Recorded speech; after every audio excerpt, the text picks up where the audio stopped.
What's up, YouTube land? This is your boy Anton, aka Dr. Mix-a-Lot, and today I'm here to talk to you about another mobile bartending myth, which is that you need a big truck or van or actual mobile bar to do a mobile bartending business. Now, my 7 years of operation, that is absolutely not true in my experience. In fact, I know this for a fact because I actually have never purchased anything close to that. And I've still been able to work events as high as 150 people, which I believe is the biggest event I've booked so far in this business. I have a totally standard mid-size sedan, a little Acura ILX with 2 car seats in the back. So hardly any room in there, and yet I'm still, again, able to get all the supplies I need, whether it's a small event or a big 200 person or more event. I'm still able to get everything I need in there. Now I'll go through a short list of what you might expect to bring to an event. I'll have different videos where I'll give you more of a visual of the actual tools you'll need to bring. But for now, just to go over a brief list, just to give you a vision of the things you might be able to fit in your car. There will be times where you need a bar table. And again, if you go to one of my other vids, I explain that, instead of the big 3-level stodgy bar, you don't need all that. You can just use a 6 by 3 foot foldable table that you find at Walmart or any other regular store, and get a nice linen for that. And if you have 1 to 2 of those, you'll be able to cover pretty much any event that asks for a bar table with no complaint. The next thing you'll definitely want to have are some ice tubs. I recommend at least 1 to 2 bare minimum, just because they always come in handy. But I tend to carry a few more. I actually have different levels of ice tubs that I use for different things. So I have 2 17-gallon huge ice tubs that are able to do more of your heavy duty storage for like beer and wine and things of that nature. And you can throw some ice down on them and they'll be cool for the rest of the event.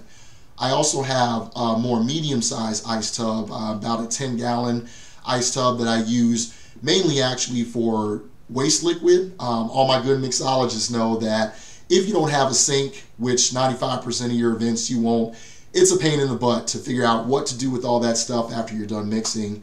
And that's why you have a spare ice tub that you use for nothing else but that, though it can also double as a storage container as well. And I finally have 2 smaller ice tubs that I use simply for serving clean ice for alcoholic and non-alcoholic beverages. I also, and this is a huge staple that you're going to want to get, is a cooler. Doesn't matter which, I just recommend that it has wheels, because you will thank me later when you're lugging some of your stuff to some of these faraway venues out of your car. I have a 13-gallon little cube cooler that I've used literally for the last 7 years, and probably about time to replace that thing by now, but it served me wonders. It's always come in handy. And I don't go to an event without it, whether I need it or not, because it always comes in handy. And finally, with all that, if there's any remaining space in your car, you will have to fit some ice in there from time to time, as much of a pain in the butt that it can be. You'll want to make sure you have a little room for that. Again, with 2 car seats in the back, I've only been able to fit about 160 pounds of ice with all those other tools that I was talking to you about, including the bar tables. But in my heydays with just 1 kid, I was able to do at least 200 pounds by myself. Now, you also have to think about the fact, however, that when you do these large events, you're thinking, Anton, how is it possible I can get all that stuff in there when I got a 300-person party? Well, the thing is, if you think about it, you're probably going to be working that event with another bartender, or at least 1 to 2 other bartenders. Therefore, the same way you split the labor, you can also split the supplies you bring. So if you have to bring 180 pounds of ice, but you have 3 bartenders working the event, you can each bring 60, and that saves room for all of you, and you're still able to fulfill the customer's needs with that.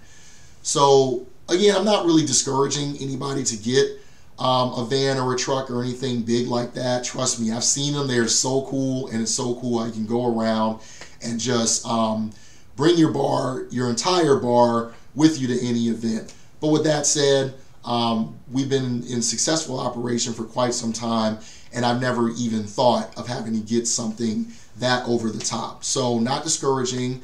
If you want to get it because that's the place of business to which you've expanded, that's great. But I'm telling you that you don't have to do it and you're still able to operate successfully, because the point of this entire tutorial is to make sure that you're able to operate on a shoestring budget, and your largest expense really should be insurance for your business.